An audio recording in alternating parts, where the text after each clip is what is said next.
Hey, podcast listening people, welcome to another episode of B2B Mentors, where I'm bringing to you for free every single week influencers, mentors, practitioners, and business celebrities. I guess we can call them business celebrities. And I, of course, have with me my friend and our guest for today, Adrian Fulle.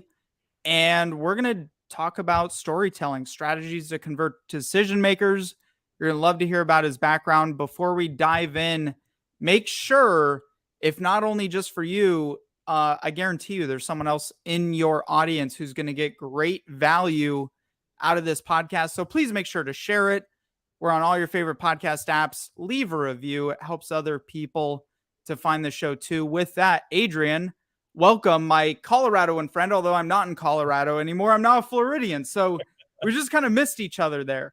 Yeah, absolutely. You moved to Florida while I moved in. It was kind of like maybe, we missed each other over the night, That seems to be the trend happening across the country nowadays. But I will be back in Colorado here soon for the 4th of July. So I'm excited. It's beautiful out there. For those of you who are curious, Adrian, a little on the background from the rebel side of corporate.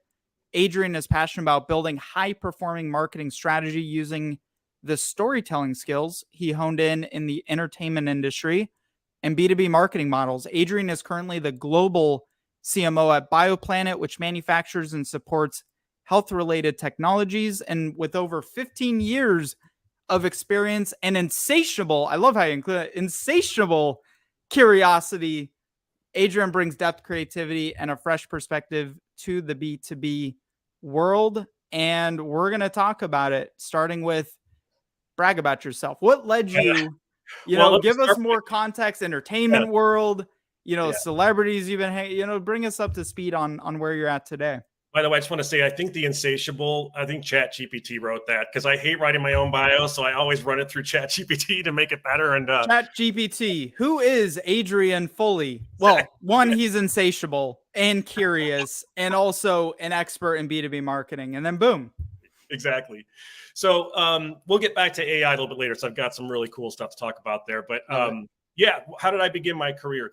Born and raised in Chicago, always wanted to make movies as a kid, was always running stories and movies in my head and playing with my action figures in movie style and making scenes and all that kind of stuff. And I eventually did that. I went out and made independent films, and I was a writer and director for movies and TV for a long time, and then transitioned to the business side, the producing side, and began producing movies and TV for other writers and directors. And over time, that evolved into a company, which evolved into, all sorts of brand content, commercials, marketing content, music videos, the whole thing.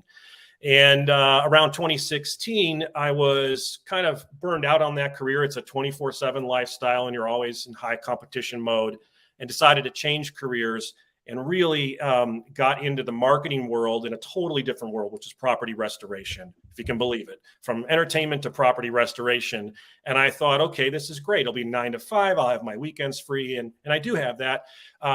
But I hadn't anticipated that the storytelling techniques that I learned in entertainment would apply in marketing for other industries and businesses. And lo and behold, story is everything.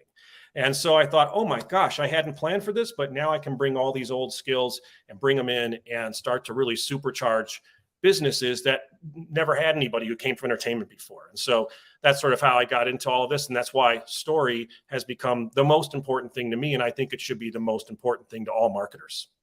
Is story incredibly unique to B2C marketing versus B2B marketing in your opinion? Well, let's back up and talk about human beings, because whether it's B2C or B2B, it's all human beings at the moment. And story is everything to the human experience. It's how we communicate. It's how we understand the world around us. It's how our behaviors are influenced.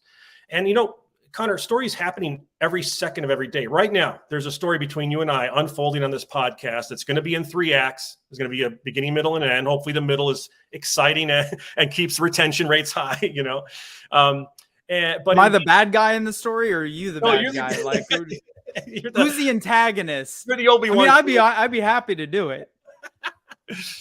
But you see what I'm saying? It's like you're walking down the street and you see a piece of trash on the ground, and what do? That's a discovery. right? That's a discovery I learned in improv comedy a long time ago at Second City. And whatever we do to that discovery is a story being told. It also tells us and the viewer about us as a character. So maybe I pick up the trash and throw it out. Oh, he's the nice guy who cares about the environment. Or maybe I just kick it. Maybe, oh, he's really pissed off today. Something happened in his life. Maybe I walk by and ignore it. Oh, he's aloof. He's full of something else in his brain. He's not paying attention. So we learn about ourselves and we learn about the world around us through that. I'll give you one quick example. It's really cool. The oldest cave painting known to man so far, and I'm sure they'll find something, older down the road, but the oldest cave painting is 64,000 years old, and it's a bunch of handprints painted in red on the side of a wall of a cave. And anthropologists, archaeologists, scientists had always thought, well, that's awesome. It's the oldest form of art. It's just art. And then recently they discovered, oh, wait, actually, it's a story being told about a hunt that happened that was successful for that tribe. So even back at the beginning of, mankind, essentially, we've been telling stories. And in B2B, story is everything. It's how we communicate our brand, our products, our services to the customer. It's the gateway of understanding what is that brand? What is the business? And then for your marketing team, it's who are we? What's our differentiator? Who are we as marketers, as people, as our business? What are we communicating? So to answer your question, story is really everything in both B2B and B2C. It might be told differently, but it is pretty much everything. I like to joke too, like the whole advent of content marketing and the explosion of content marketing. And then, it's like, well, technically all marketing is content. And technically we've been content marketing since the Stone Age because we've been doing storytelling on walls and cave paintings. Exactly. So exactly. Like what compelled those cave people to put their handprints on the wall to tell future cave people about this cool story? Why did they feel compelled to do that? Early genius marketing. I guess so. They must have been marketers, those cave marketers, And to be fair, that form of marketing is probably even more advanced than a lot of business owners are doing nowadays that are still kind of operating in the Stone Age in the world of B2B thinking, branding, building story, doing content. Like this doesn't apply to me because my customers don't work that way. Right. Would you say that? I think all customers are all customer journeys. Every business has a customer journey. Is actually a customer story. So let's say go back to the hero's journey. I'm sure you're familiar with that. Joseph Campbell, the writer, came up with the hero's journey, and that's basically the 12 acts that a hero in any story goes through, from mythology to movies, TV plays, the books, everything. It's really about 5 acts in a customer journey for marketing. But it's pretty much the same. It's like a spiral, not a perfect circle. It's a spiral that comes a little bit higher each time. And the customer takes this journey every time they go looking for products or being pulled into looking for products or services or what have you. And the customer is going to start out in that known world. Sort of everything's going along, nothing's happening. It's the business as usual. And boom, something happens. Act 1 begins and they're pulled into their journey. Now, either they're thrown into it because something went wrong in their business and they need to find a solution. Or great marketers like yourself come along and say, hey, let me take you on this journey that you're not even aware you need to have at the moment, but you're going to be better because of it in the end. And they go on that journey and they go through a series of trials and tribulations. And then they go to all the way down to the bottom of that spiral to the abyss where they meet the dragon or they run into Darth Vader and they got to figure out how to blow up the Death Star, whatever it is. They defeat that evil character or that thing, or they find the solution. And then they come back to the known world, but they're changed. They're better off because of it. And those stories, those journeys happen over and over and over and over and over again. AKA the CFO being the final boss you have to defeat and That's right. Or battle with to get it's perfect sense. Yeah. And here's the thing. As a marketer in B2B or B2C, but let's just take B2B, you have to understand, where does my brand, my product, or my service enter into their story? Where along their journey do I appear? Am I Obi-Wan Kenobi? Am I the Dumbledore, the wise wizard that's going to take their hand at the very start and walk them through the whole process and protect them along the way and give them wisdom, blah, blah, blah? Or is my product just the sword or the lightsaber that they need in the moment to defeat the dragon or to blow up the Death Star or whatever it is? You know, understanding where you sit as a brand along their journey will then help you craft your story that will be relevant and appealing to them. So I'll give you an example. Our team, we've developed 40,000 plus custom B2B content pieces and around 70 technical, unsexy industries. Like, you know what I mean? Like the industries behind the, kind of like you guys, what, you know, with what you do, but you know, we're working with these very technical businesses that isn't market consumer. What are the top tips for improving content storytelling methods, whether for, you know, like a vendor like us with what we do, or if you're operating on this internally with your content production team? How can we improve our storytelling if we're in these very unique, again, non-sexy businesses, but we still got to be doing business and marketing and building relationships at the end of the day? That's an excellent question. And I get it a lot because people are like, oh, so you are in entertainment producing music videos for Lady Gaga and Madonna and Black Sabbath and all these big bands and huge commercials for Pepsi and Reebok and all these huge brands. That's sexy. That's fun. It's easy to tell those stories in a way because it's awesome. It's fun stuff. And then you go into property restoration, or now into manufacturing products for the health and welfare of humans and animals and plants. And how does that become? How do you tell that sexy story? How do you make that story sexy? Well, it's really the same formula throughout all of it. You just have to discover what part of your business fits into those formulas. So what I mean by formula is there's literally a math formula for this, but let's take it back like 20 steps to the human brain. Think about how the brain makes decisions. So there's a great book. Everybody should get it. David Kahneman is his last name. It's called Think Fast, Think Slow. It's about how the brain makes decisions. And this is really important for marketers to know. So not only is it, number one, they got to know story, but they also have to understand how their customers make decisions to purchase.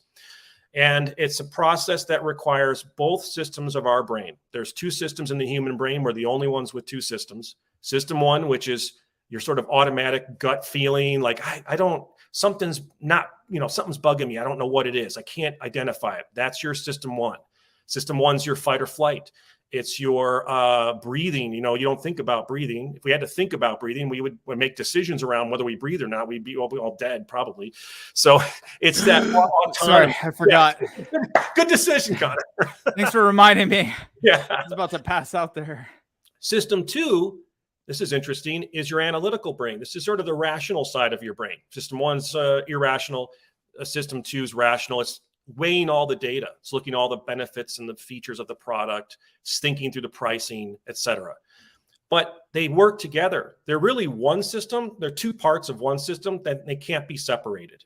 And so when you think about the decision-making process and knowing that human beings first have a system one gut reaction to the marketing material or the product or whatever it is, and then their brain's going to come in and think through the details, then you say, well, how do I market to them? I have to appeal to system one first. And that is a math formula from Stanford. A bunch of researchers out there put together this really simple formula, which is emotion or E.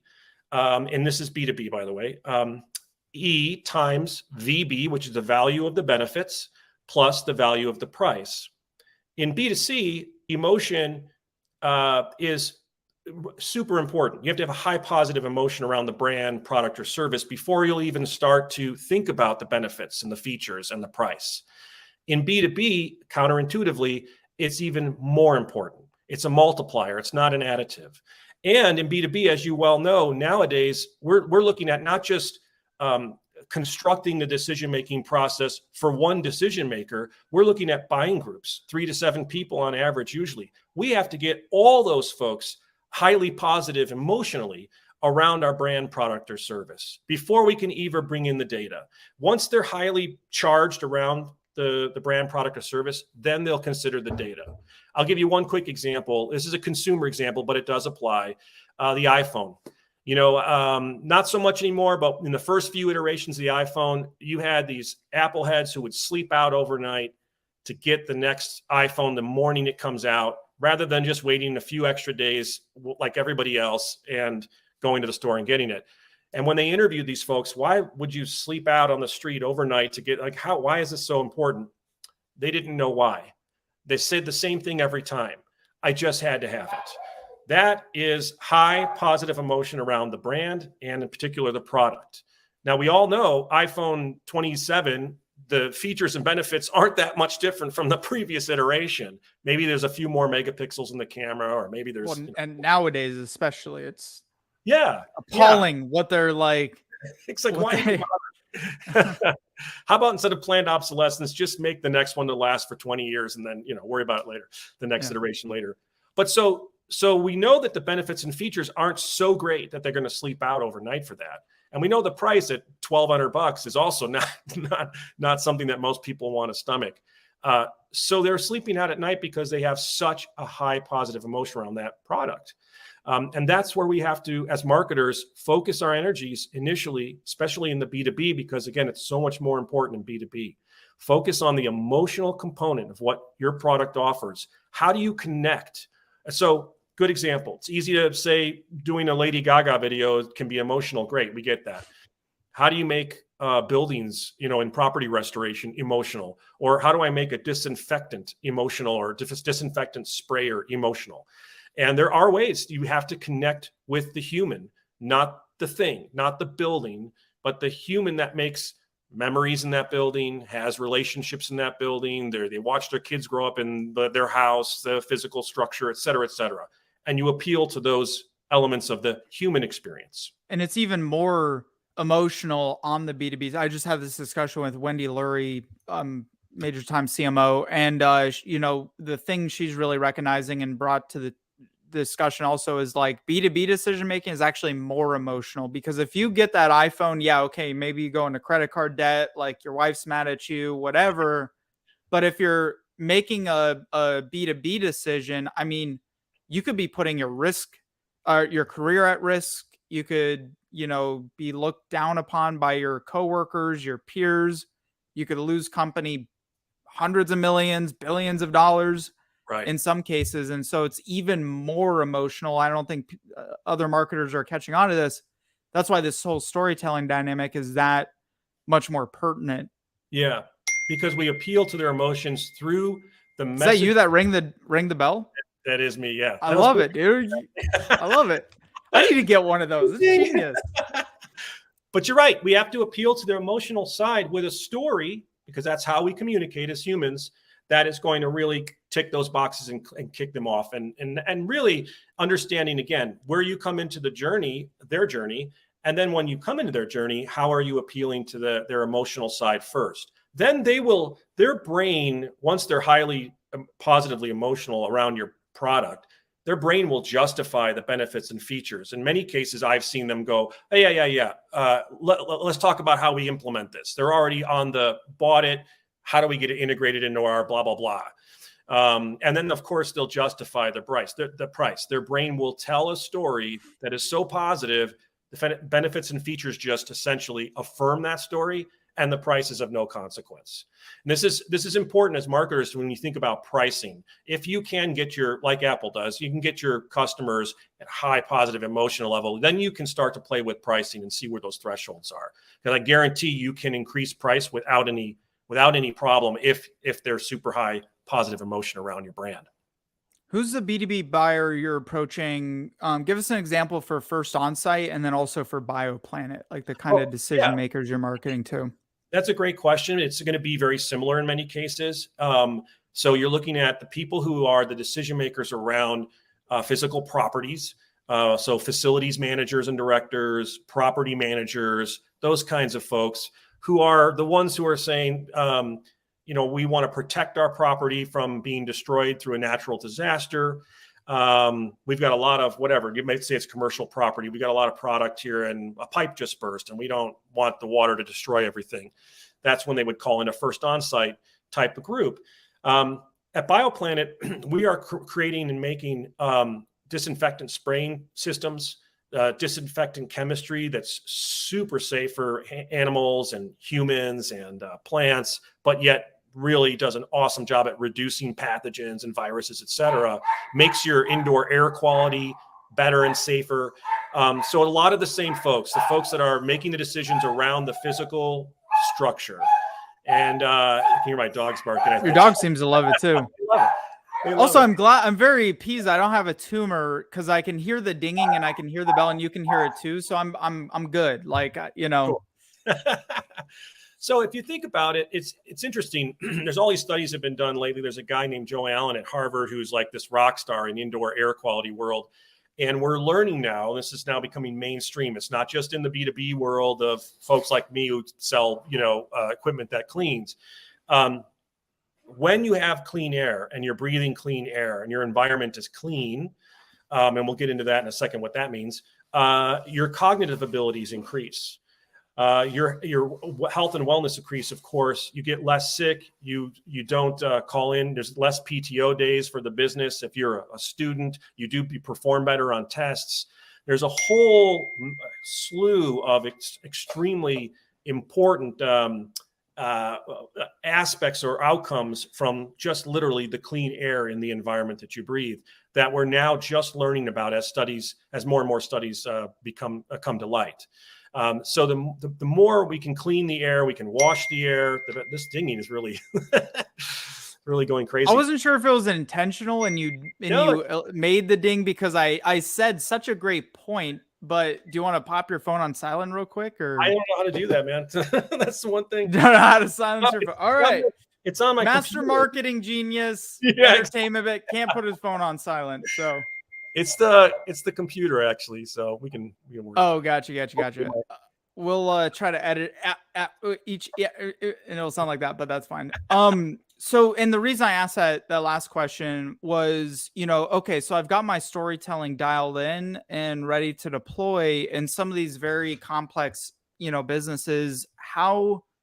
Give us what's worked for you, what's working for you, facilities managers and some of these building owners, they're not hyper active on social. They do maybe more on the consumer platforms, but different than some other B2B buyers that are doing a lot of heavy research on social. Mm-hmm. What's your methods for getting that story in front of them? Yeah, digital marketing. It's pretty much 75-80% digital marketing now. When you look at the buying group, regardless of the industry, they're doing their research, even if it's minimal research, like it's just Googling something. They're doing about 85% of their decision making is happening in online research first before they will reach out to a salesperson or before they'll accept outreach from a salesperson. And as you well know, a lot of it's happening on social, but it's also just general web searches, et cetera. So what we try to do is we're trying to get in front of them through account-based marketing tactics like IP capture, et cetera, messaging to them across digital, making sure that message is consistent and it's relevant to that company or business that we want to work with, or maybe where we want to grow a wallet share with, and that they're seeing it wherever they go. Because wherever they go now, even if they're not spending a lot of time researching the disinfectant spray, let's say, they are going to check their sports scores on ESPN, or they're going to look at their stock quotes or whatever. They're doing their consumer world life stuff online as well. And if we can meet them wherever they are, regardless of that channel, the better opportunity we have to start to convince them emotionally that our brand and product is their solution to this other thing over here that they're maybe not as, focused on in the moment. So using digital channels, reach them, and then further down the line, continuously nurturing them once you have their attention. I imagine like newsletter or content and all that good stuff. Pretty much all the channels, all the usual suspects. And also, even to this day, that face-to-face or that one-to-one still can't be beat. Yeah. So sales has to go and do their job in alignment with marketing. It's important those two aren't siloed, and a lot of companies they are. But if they can align, come up with what I did at first onsite, we're doing here at ByoPlanet, agile squads. You break one salesperson, one marketing, one product person. You get them together, give them the autonomy to make their own decisions, and pick one client and go and hyper market to that client. And that includes personal sales calls, et cetera. I just realized I'm trying to get your website put together here so I can share that with everybody. While I'm doing that, what is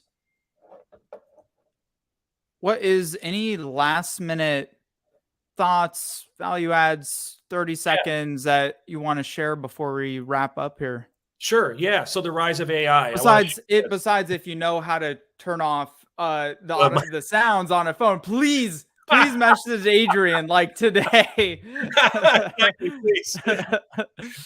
Go on my LinkedIn and message me now.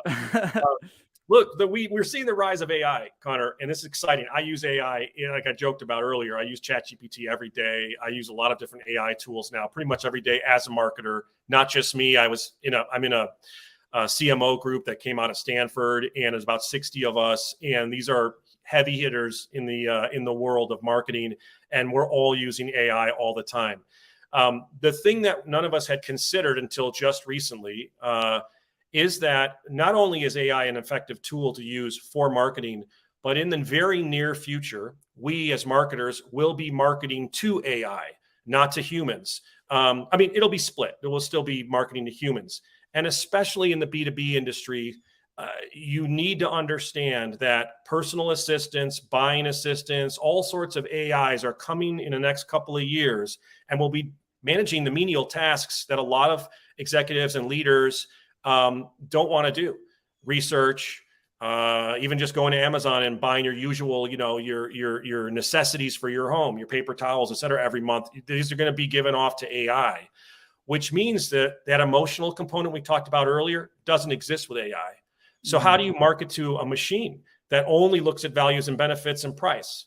How do you convince that machine that your product, which might be priced a little higher than your competitors, but has better values and benefits, that it's better? You can't appeal emotionally to it.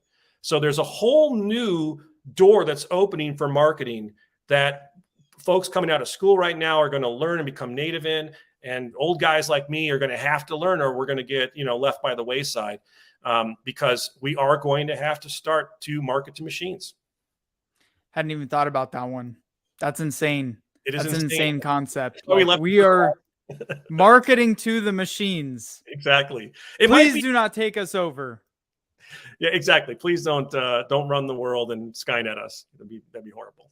Any for folks listening, for you, resources, relationships, connections, services, anything top of mind that you're looking for, that you want to share, and maybe there's some listeners that might have connections for you. Absolutely. Please. ByoPlanet just became a public company last week. And so we are a tremendous amount of our focus is on our investors, on the market. I've been with public companies before. It's highly important that we get the right message out there in the right way.